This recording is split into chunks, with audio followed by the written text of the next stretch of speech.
강원도 철원군 비무장지대에 있는 화살머리 고지에서 이뤄질 예정이었던 남북공동 유해 발굴 사업이 결국 좌절됐습니다. 9.19 군사합의를 통해 공동 발굴을 약속했던 북한은 단 한 번도 참여하지 않았습니다. 문재인이 미국 시사주간지 타임과의 인터뷰에서 김정은은 솔직하고 국제감각이 있다고 평가했습니다. 그러나 타임지는 이러한 문재인의 생각이 착각일 수도 있다는 글을 실었습니다. 타임지의 문재인을 향한 통쾌한 지적글을 정리했습니다.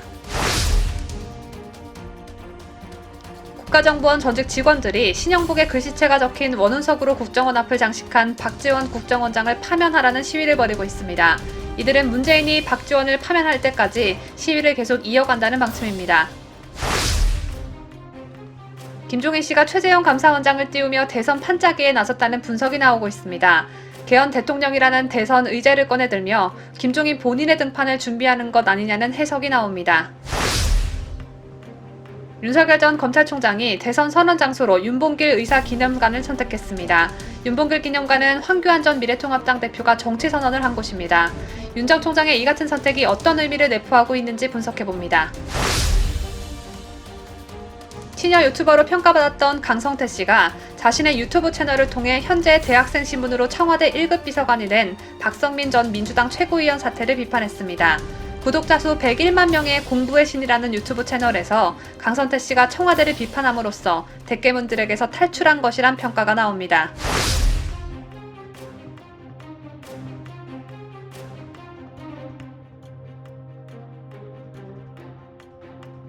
시청자 여러분 안녕하십니까? 뉴스데일리 베스트 시작합니다. 1950년 6월 25일 전쟁의 포화 속에서 태어난 아기가 벌써 60이 넘는 노년의 길에 접어들었습니다.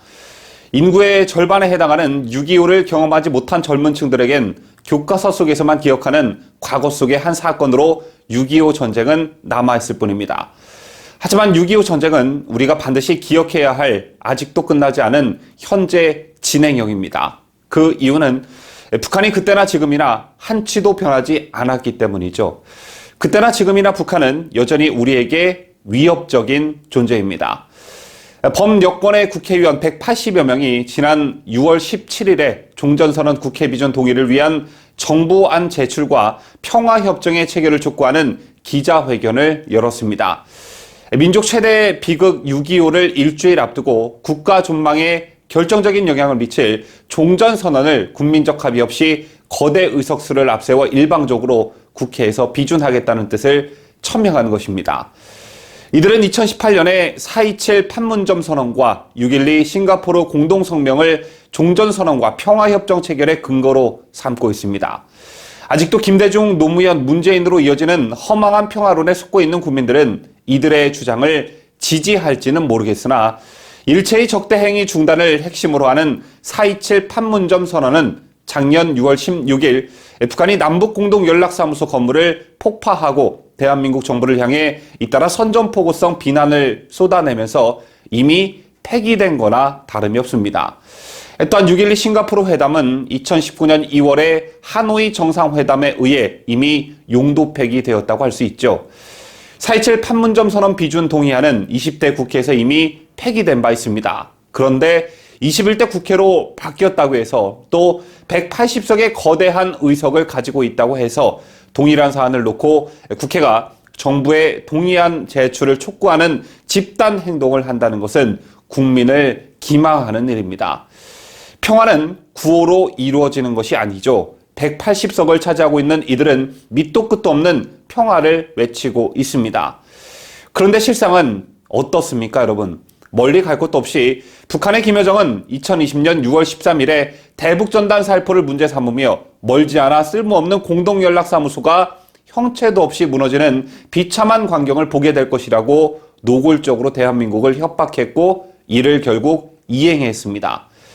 작년 연초에는 우리 합동본부를 겨냥해 특등 모조리들, 기괴한 족속들이라는 막말을 퍼붓기도 했었죠. 또 한미연합군사훈련과 관련해 태생적 바보, 철면피, 미친 개, 임기 말에 무척 고통스러울 것이라는 막말로 문재인을 욕하였고 서해수호의 날 기념식 발언을 문제 삼아 철면피함에 경악을 금할 수 없다면서 문재인을 미국산 앵무새라고 비난한 바 있습니다. 도대체 남북 간의 긴장을 고조시키고 끝없이 휴전협정을 위반하고 있는 것이 어느 쪽이란 말입니까? 종전선언의 국회 비준을 주장하는 이들은 김여정 하명법으로 불리는 대북전단 살포금지법을 강행 처리한 바 있고, 이 법으로 인해 대한민국은 전 세계 문명국가로부터 인권 탄압국가로 지목되어 거센 비판을 받고 있습니다. 도대체 이게 무슨 망신이란 말입니까? 또 문재인 정부 들어 간첩이 영웅이 되고 반역이 고귀한 희생으로 둔갑되는 일이 밥 먹듯이 일어나고 있습니다.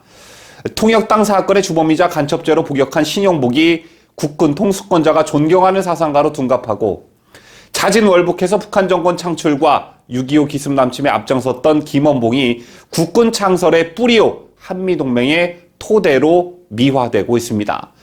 급기야 신영복의 글씨체로 국가안보의 중심축인 국가정보원의 원혼을 새기는 사태까지 이르렀죠. 이런 참담한 대한민국의 현실 앞에 6.25 전쟁에서 나라를 지키기 위해 전사한 수많은 호국 영령들에게 그저 한없이 미안하고 창피해서 고개를 들 수가 없을 지경입니다. 시청자 여러분들 모두 오늘 하루 호국 영령들의 혼을 기리고 6.25 전쟁의 역사적 의미를 되새기는 그런 하루가 되시기를 바라겠습니다. 미국 시사주간지 타임이 문재인의 북한 김정은을 향한 칭찬에 대해 정확한 해석을 내나 화제를 모으고 있습니다. 타임의 표지를 펑퍼짐한 엉덩이로 장식한 문재인은 24일 공개된 마지막 제안이라는 제목의 타임즈 인터뷰에서 김정은에 대해 매우 솔직하고 의욕적이며 강한 결단력을 보여줬다. 국제적인 감각도 있다고 말했습니다. 하지만 타임은 김정은이 자신의 고무부와 이복형을 냉혹하게 살해했고 고문, 강간, 기근 등 반인륜 범죄를 주도한 인물이라고 표현했습니다. 특히 북한이 그동안 5차례나 비핵화 합의에 서명하고도 약속을 어겼다며 김정은에 대한 문재인의 변함없는 옹호를 착각일 수 있다고 지적했습니다. 아주 통쾌한 지적을 거침없이 한 타임즈는 문재인 대통령이 남북관계 개선에 대해 강한 의지를 보이는 것과 달리 국내에선 부동산 스캔들, 집값 상승, 성희롱 사건 등으로 지지층 지지를 잃고 있고 협상, 도발, 화해 등이 반복되는 남북관계의 고리를 끊을 아이디어가 많지 않다고 꼬집었습니다. 문재인은 타임의 표지 모델이 돼서 헬렐레 하고 기분 좋아했을 텐데 정작 타임즈는 문재인 비판으로 타임즈 기사 내용을 가득 채워버렸습니다.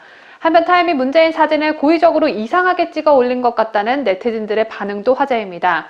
표지 사진을 자세히 들여다보면 아래에서 위쪽을 향한 각도로 촬영한 사진을 선정했고 문재인의 시선 또한 카메라 렌즈를 정확히 바라보고 있는 것도 아니고 애매한 시선 처리가 되어 있습니다. 다른 모델들의 표지 사진과 비교를 해보자면 손흥민 선수와 박근혜 대통령은 이렇게 멋있는 컷을 타임은 택했었습니다. 그런데 왜 문재인은 이렇게 엉망진창으로 찍어 올렸을까요? 네티즌들은 타임즈가 문재인을 한 방 먹인 것이라고 평가하고 있습니다. 지난해 통일부에서 정책 연구 용역을 위탁받은 민간단체 연구원이 국가보안법 위반 혐의로 구속돼 재판에 넘겨졌습니다. 국회에서 북한 공작원을 만나 동향 보고와 암호화된 지령문을 주고받은 혐의인데 북한 스파이 활동을 한 사람에게 통일부가 국가의 정책 용역을 맡겼다는 사실이 드러난 것이어서 보통 큰 충격이 아닐 수 없습니다. 서울중앙지검 공공수사 1부는 24일 4.27 시대연구원 소속 연구위원 이모 씨를 국가보안법 위반 혐의로 구속 기소했습니다. 검찰은 이 씨에게 국가보안법상 회합, 편의 제공, 이적 표현물 판매 혐의를 적용했습니다. 검찰에 따르면 이 씨는 2017년 4월 국내에 잠입한 북한 공작원과 4차례 접촉해 자신의 활동 상황과 국내 진보진영 동향 등을 보고했습니다. 또 북한 공작원으로부터 암호화된 지령문과 보고문 송수신 방법을 교육받았습니다. 이 씨와 접촉한 북한 공작원은 일본계 페루 국적으로 위장해 국내로 들어온 것으로 파악됐습니다. 이 씨는 2018년 10월부터 2019년 9월까지 북한 대남 공작기구로부터 해외 웹하드를 통해 암호화된 지령문을 수신하고 보고문 14개를 5회에 걸쳐 발송한 혐의도 받고 있습니다. 이는 문재인과 김정은이 2018년 9월 평양에서 남북정상회담을 개최한 지 한 달 만의 일입니다. 뿐만 아니라 이 씨가 출판한 책도 문제입니다. 이 씨인지 리 씨인지 헷갈리는 이 북한 스파이는 2018년 7월부터 2019년 7월까지 북한의 주체 사상과 세습 독재, 핵무기 보유를 옹호하고 찬양하는 도서, 주체 사상 에세이와 북 바로 알기 백문 백답을 출간했습니다. 이런 자에게 대한민국 통일부는 우리 세금을 지급하면서 연구 용역을 맡겼습니다. 이 씨가 소속된 4.27 시대연구원은 지난해 통일부로부터 정책 연구 용역 명목으로 2천만 원을 지급받았습니다. 4.27은 2018년 4월 27일에 진행된 남북 간 판문점 선언을 의미합니다.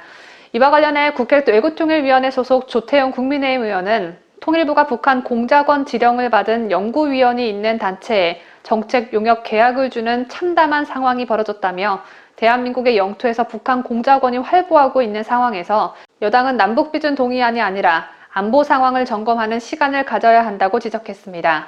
대한민국에서 간첩들이 활발하게 활동 중인 가운데 국가정보원 전직 직원들이 문재인에게 박지원 국정원장의 파면을 요구했습니다. 앞서 박지원의 국정원은 국정원에 세워져 있는 원훈석을 신영복 글씨체로 쓸데없이 교체했습니다. 그런데 신영복은 북한의 지령에 따라 결성된 통일혁명당 결성에 중추적 역할을 하고 김일성주의자라는 게 이미 대법원 확정 판결에서 명백히 밝혀진 인물입니다. 이런 자의 글씨체를 국정원 원훈석에 사용한 것은 북한을 국정원 앞마당으로 불러들인 이적행위라는 게 이들이 박지원 파면을 요구하는 이유입니다. 국정원 앞에서 시위 중인 국가안보를 걱정하는 전직 국가정보원 직원 모임은 24일 성명에서 국정원 원훈석 교체와 관련해 국정원 직원들의 정신적 기반을 송두리째 무너뜨림으로써 형식적으로 존재만 할 뿐 국가안보를 위해 작동할 수 없는 종이 호랑이로 만들기 위한 것이라고 했습니다. 그러면서 박지원 원장은 이번 원훈석 교체가 국가보안법 폐지는 물론 한미연합훈련 중단을 시작으로 한 종국적인 주한미군 철수, 종전선언 및 평화협정 체결 등 대한민국 안보의 명줄을 끊으려는 제도적 장치는 물론 궁극적으로 북한과 낮은 단계의 연방제를 문재인 정권 임기 안에 매듭 지으려는 일련의 수순이라는 세간의 의혹에 대해 분명히 소명하라고 촉구했습니다. 전직 국정원 직원들은 문 대통령이 박 원장에 대한 즉각적인 파면을 단행하지 않을 경우 마지막 한 사람까지 1인 시위를 이어가면서 투쟁 수위를 높여갈 것이라고 밝혔습니다. 현재는 국정원 소속이 아님에도 불구하고 국가의 안보와 간첩 척결을 위해 애써주시는 전직 국가정보원 직원 모임분들께 존경과 감사의 마음을 우리 구독자 여러분과 함께 전합니다. 어제도 전해드린 바 있지만 국민의힘 비상대책위원장에서 내려온 후 자연인으로 돌아가겠다던 김종인 전 위원장의 움직임이 심상치 않습니다. 김종인 전 위원장의 그간 행보를 자세히 지켜보면 마치 자신의 손에서 차기 대통령을 꼭 만들고야 말겠다는 의지, 아니 노욕이 엄청나게 강하다는 걸 알 수가 있는데요. 킹메이커를 자처하는 김종인 전 국민의힘 비상대책위원장이 최재형 감사원장을 띄우며 대선 반짝이에 나서는 분위기가 역력합니다. 개헌 대통령이라는 대선 의제를 꺼내들며 슬슬 대선판의 중심에 서려는 김종인 전 위원장 소식 강추천 기자가 보도합니다. 김종인 전 위원장은 최근 한 언론사와 인터뷰를 통해 최재형 원장과 개헌론을 동시에 띄웠습니다. 반면 별의 순간을 언급하며 대권 주자로 밀어줬던 윤석열 전 검찰총장에 대해선 낮게 평가했는데요. 이러한 김종인 전 위원장의 입을 통해 야권 대선판이 요동칠 가능성이 높습니다. 김 전 위원장이 박근혜 문재인 대선 캠프를 거쳐 2명의 대통령을 탄생시킨 만큼 언론의 주목도가 높고 이준석 국민의힘 대표를 비롯한 다수의 의원들도 김종인 전 위원장의 재영입을 원하고 있기 때문입니다. 최근 김 전 위원장이 자신이 띄운 잠룡을 대선판으로부터 밀어내는 자세를 취하며 숨은 의도를 가진 것 아니냐는 해석이 나오고 있습니다. 자신이 이슈의 중심에 선 뒤에 대선판에 재등판하겠다는 의지를 보인 것이 아니냐는 건데요. 일례로 윤 전 총장 사례를 들 수 있습니다. 별의 순간을 잡았다는 과거 평가와 달리 인위적으로 모양새 갖추기 위한 민심 투어는 안 하는 것이 현명하다, 애매한 입장을 견지했기 때문에 국민으로부터 빈축을 살 수밖에 없는 처신을 했다 등 부정적인 평가를 내리고 있습니다. 이를 놓고 한 야권 핵심 관계자는 김 전 위원장이 최 원장을 부추기고 윤 전 총장을 밀어내며 장난질을 하는 모양새라며 모든 변수를 열어놓고 자신의 몸값을 키워 판을 짜려는 관심 끌기로 보인다고 분석했습니다. 한편 김 전 위원장이 국민의힘 선거대책위원장으로 복귀할 가능성도 거론됩니다. 이준석 국민의힘 대표는 당선 직후 대선 후보가 정해지면 대선 후보와 상의를 통해 그분을 당에 모실 수 있도록 하겠다고 했고, 김 전 위원장도 도울 의사를 내비친 바 있습니다. 자유대한민국을 수호하는 유대배 강추천입니다. 김종인 비대위 체제에 이어 이준석 대표 체제에서도 국민의힘은 호남에 지나치다 싶을 정도로 공을 들이고 있죠. 이와 함께 국민의힘은 상대 진영의 전직 대통령, 특히 노무현에게도 공을 들이고 있습니다. 최근 대선 주자로 나선 하태경이 자신의 대선 캐치플레이즈로 보수의 노무현이 되겠다고 하는 웃지 못할 풍경이 벌어지기도 했죠. 그런데 문제는 자당이 배출해낸 전직 대통령들은 단 한마디 언급도 안 하는데 문제가 있습니다. 이와 관련해 김문수 지사가 일격을 가한 적이 있는데, 김 전 지사는 이준석 대표에게 죽은 노무현 전 대통령 무덤까지 참배하겠다면서 4년 2개월이나 갇혀서 고생하는 박 전 대통령 면회하는 건 인간의 도리 아니겠느냐며 따져 물었습니다. 또 80이 넘어 감옥에서 고생하는 이명박 대통령 면회 안 하는 게 야당 대표냐며 이게 젊은 정치냐고 비판했었는데요. 이 같은 김문수 전 지사의 일격에 많은 보수우파 국민들께서 공감을 할 수가 있었던 건 아무래도 국민의힘이 근본 없는 정당이 되고 있다는 우려에서일 것입니다. 이런 가운데 이준석 국민의힘 대표가 오늘 경남 김해시 진영읍 봉하마을을 찾아 노무현 전 대통령 묘소를 참배한 뒤 권양숙 여사를 만난다고 합니다. 이 대표는 지난 16일 서울 동작구 국립서울현충원에서 고 이승만, 박정희, 김영삼, 김대중 전 대통령의 묘역을 참배한 후 봉하마을에 계신 노 전 대통령도 기회가 되면 찾아뵙겠다고 공언한 바 있는데요. 상대 진영이 배출한 대통령 묘역을 참배하는 건 이제 특별한 일은 아닌 게 됐지만, 그 전에 자당이 배출한 전직 대통령에 대한 예우를 먼저 갖추는 근본 있는 그런 정당이 됐으면 좋겠다는 바람을 가져봅니다. 윤석열 전 검찰총장이 오는 29일 대선 출마 발표를 시사하면서 선언 장소로 윤봉길 의사기념관을 선택했습니다.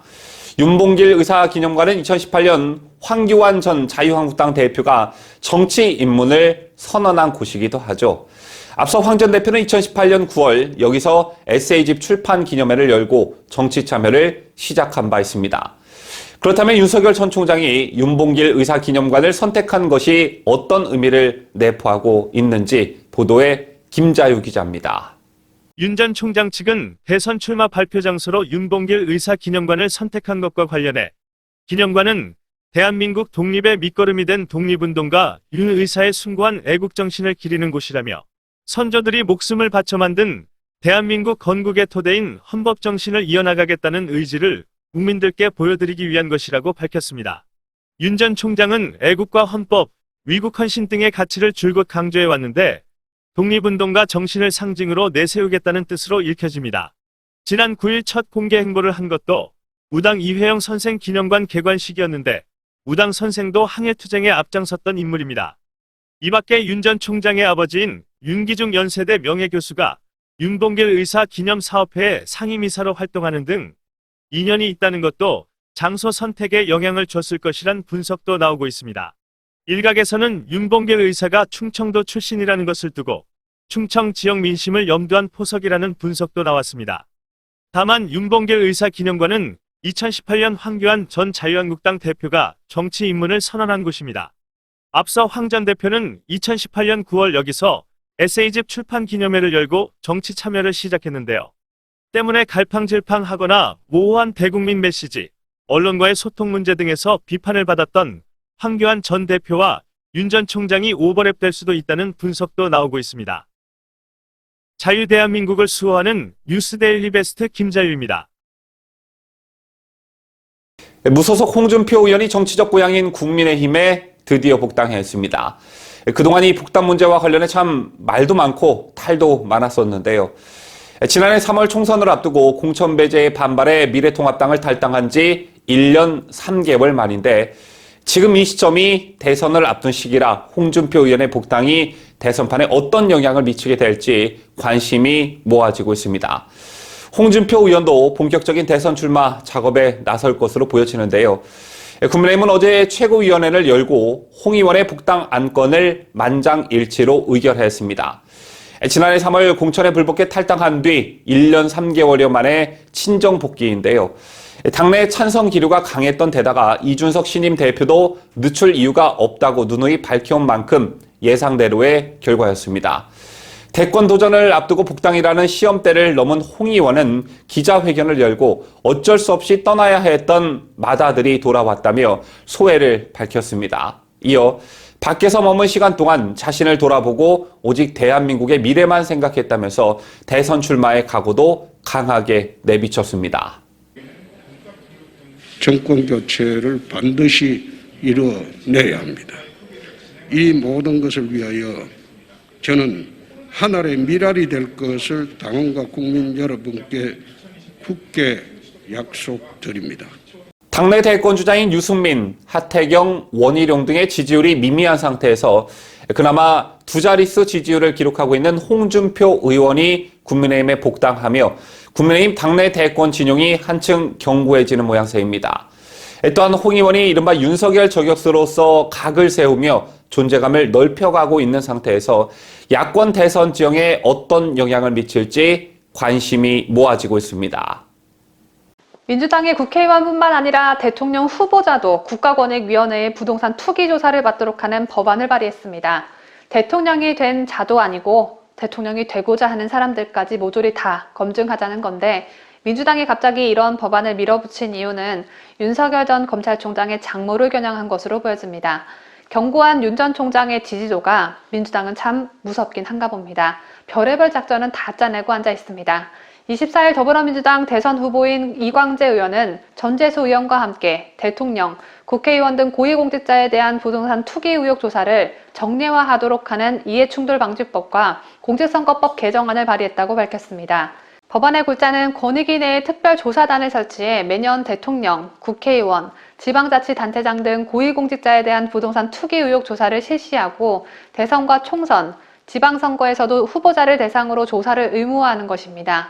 전재수 민주당 의원은 유력 후보로 거론되는 윤석열 후보 장모님 같은 경우 부동산 의혹이 많다며 이상한 무슨 엑스파일이니 이런 것 말고 국가기관을 통한 정확한 검증 과정이 반드시 있어야 한다고 말했습니다.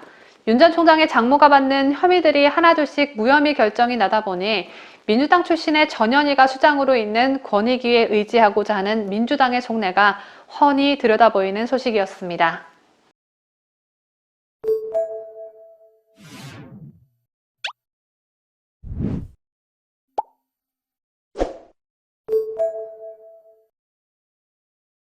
시청자 여러분, 지금 제 옆에 있는 사진 기억하고 계실 겁니다. 지난 2019년 10월 주한미군 방위비 인상에 반대하며 미국 대사관저에 침입한 대학생 진보연합회원들의 모습인데요.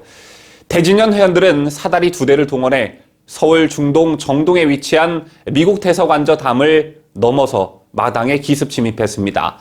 이들은 미리 준비한 미군 지원금 5배 증액 요구 해리스는 이 땅을 떠나라 라는 문구가 적힌 현수막을 들고 구호를 외치는 등 미군 방위비 분담금 인상 반대를 주장했는데, 문제는 현행 집시법은 국내 주재 외국의 외교기관이나 외교사절의 숙소 경계 지점으로부터 100m 이내 장소에서는 5개 집회 또는 시위를 금지하고 있다는 점입니다. 이에 검찰은 미국 대사가 거주하는 테라스 앞에서 시위를 벌여 주거를 침입한 것으로 보고 집시법 위반, 업무방해, 공동주거 침입 등 혐의로 재판에 넘겼는데요. 이와 관련해 어제 항소심 재판이 열렸고 항소심에서도 이들은 징역형 집행유예를 선고받았습니다. 서울중앙지법 형사항소 1-2부는 어제였던 24일 업무방해 등 혐의로 재판에 넘겨진 김유진 씨 등 4명에게 1심과 같이 징역 1년에 집행유예 2년을 선고했습니다. 21대 총선에서 민중당 비례대표 후보로 출마했던 김 씨에게는 사회봉사 200시간, 나머지 피고인에게는 각 사회봉사 120시간도 선고했는데요. 재판부는 헌법상 보장된 집회의 자유 등 기본권 행사는 수단과 방법에 비춰 실정법에 반한다면 형사처벌을 할 수밖에 없다며 피고인들이 인쇄물과 플랜카드를 미리 준비해 범행에 사용한 점, 피해자의 업무 시간 중 계속해서 큰 소리로 구호를 외쳤던 점을 고려하면 피고인들의 행위는 피해자의 자유의사를 해하는 업무 방해에 해당한다고 판단했습니다. 이어 당시 피해자의 퇴거 요구가 있었고 이에 불응해 공동퇴거 불응 행위가 있었던 점을 종합하면 평화적 집회 또는 의사표현으로 볼 수 없다며 주한 미국 대사관저의 기능과 안녕을 침해했다고 지적했습니다. 그러면서 피고인들은 통상 자유로운 출입이 허용되지 않는 대사관저에 들어가기 위해 미리 준비한 알루미늄 사다리를 이용해 담을 넘었고 공동주거 침입도 인정된다고 덧붙였고 헌법상 저항권 행사 내지 시민 불복종에 해당해 정당 행위였다는 이들의 주장에 대해서도 타인의 수인 한도를 넘는 권리 침해 행위이자 사회 통념상 허용되는 범위를 넘는 것이라며 받아들이지 않았습니다. 저희 뉴스 데일리 베스트도 전해드린 바 있지만 2015년 한 기자회견에서 박근혜 대통령의 세월호 7시간에 대해 피부 미용, 성형수술 등등 하느냐고 보톡스 맞고 있던 거 아닌가 등의 발언을 했던 박래군 인권재단 사람소장 여러분 알고 계실 겁니다. 박 씨는 박근혜 대통령의 명예를 훼손하고 2015년 4월 집회 신고를 하지 않고 세월호 관련 추모제와 문화재를 연 혐의 등으로 재판에 넘겨졌었는데요. 1, 2심은 집시법 위반과 명예훼손 혐의를 유죄로 봤으나 대법원은 지난 3월 명예훼손 혐의에 대해 세간에 널리 퍼져 있는 의혹을 제시하는 것으로 구체적인 사실을 적시했다고 단정하기 어렵다면서 명예훼손 혐의를 무죄 취지로 파기하고 사건을 서울고법으로 돌려보냈습니다. 이해할 수 없는 판결이었죠. 결국 파기환송심이 열렸고 해당 파기환송심에서 명예훼손 혐의에 대해 무죄 선고가 결국 내려졌습니다. 다만 집시법 위반 혐의는 유죄로 인정돼 집행유예와 함께 사회봉사 160시간을 명령받았다고 하는데요. 이 소식을 접하며 저는 허위 사실로 조국 전 법무부 장관의 명예를 훼손했다며 실형을 선고받고 법정 구속된 우종찬 기자 건과 비교가 됐습니다. 우리나라의 명예훼손과 관련한 판결은 진영에 따라 사람에 따라 달리 판단되는 건지 묻지 않을 수 없습니다. 여러분 알고 계실 테지만 최근 LG전자는 스마트폰 사업을 접었습니다. 한때 글로벌 휴대폰 시장에서 3위까지 오르며 전성기를 이어가던 LG전자 휴대폰이 스마트폰 시대를 맞아 적기에 대응하지 못함으로써 1995년 휴대폰 사업을 시작한 지 26년 만에 사업을 접게 된 것인데요. LG전자 스마트폰은 팔면 팔수록 손실이 커지는 구조였고 때문에 누적 적자가 5조 원에 달했던 것으로 알려졌습니다. 때문에 경쟁사였던 삼성전자는 웃을 수밖에 없었는데요. 그런데 삼성전자가 LG전자의 강한 뒤통수를 맞았습니다. 여러분이 살고 계시는 동네에도 LG전자가 생산하는 가전제품을 판매하는 LG 베스트샵이 하나쯤은 있을 텐데요. 그 매장에서 LG전자가 삼성의 경쟁사인 애플의 아이폰 등 애플 제품 판매 검토에 들어갔기 때문입니다. 24일 업계에 따르면 삼성전자 스마트폰 관련 부서 임직원들은 최근 LG 베스트샵에서 아이폰을 비롯해 애플 제품을 판매하려는 움직임이 포착되자 긴급회의를 열었습니다. 올 하반기 경쟁사들과 5G 폰 본격 대결을 앞둔 상황에서 애플이 LG 베스트샵을 등에 업으면 갤럭시 시리즈 판매에 막대한 영향을 끼칠 것이란 위기감이 들었기 때문이었는데요. LG 베스트샵에서 애플 제품을 판매하는 효과는 통신 가전에만 국한되지 않는다고 업계에서는 입을 모으고 있습니다. 충성도 높은 애플 사용자들을 자연스럽게 LG의 안방으로 불러들이는 효과가 있기 때문에 여타 가전 판매량에도 LG전자에게 큰 도움이 된다는 것인데요. 삼성전자로서도 갤럭시뿐 아니라 가전제품 시리즈에도 예상 밖 큰 변수를 만난 셈입니다. 이처럼 LG전자와 애플이 동맹을 맺는 모습이 연출되자 갤럭시 라인업을 총괄하는 삼성전자 무선사업부는 비상이 걸렸습니다. 애플이 5G 폰을 앞세워 빠르게 시장을 공략하는 상황에서 국내 판매처로 LG 베스트샵의 400여 개 매장까지 확보했기 때문인데 삼성 내부에선 LG전자의 뒤통수를 제대로 맞았다는 말도 흘러나온 것으로 알려졌습니다.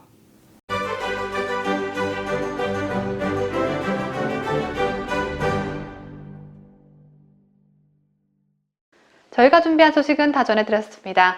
24일 종합뉴스 영상에 시청자 여러분께서 남겨주신 댓글을 소개합니다.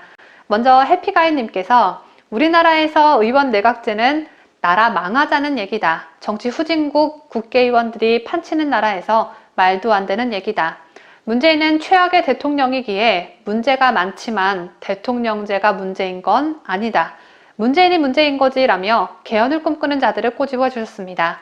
다음으로 사랑이님께서 추가 대통령 되면 그 아들은 준용이보다 더하면 됐지 못하진 않을 듯. 아니 딸들도 라는 글을 남겨주셨는데 이 글에 이재찬님께서 외계인이 와서 돕기 전에는 추가가 대통되는 일은 없을 것입니다. 라는 대댓글을, 고은창님께서는 추가 대통되기란 지렁이가 용되기보다 더 어렵지 라는 대댓글을 남겨주셨습니다.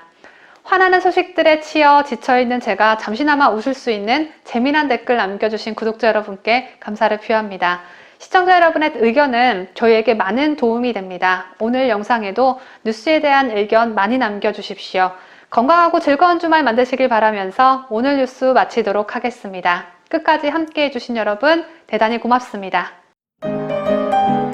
뉴스데일리 베스트는 구독자 여러분의 소중한 구독료를 운영합니다. 여러분의 자발적 구독료 참여를 기다립니다.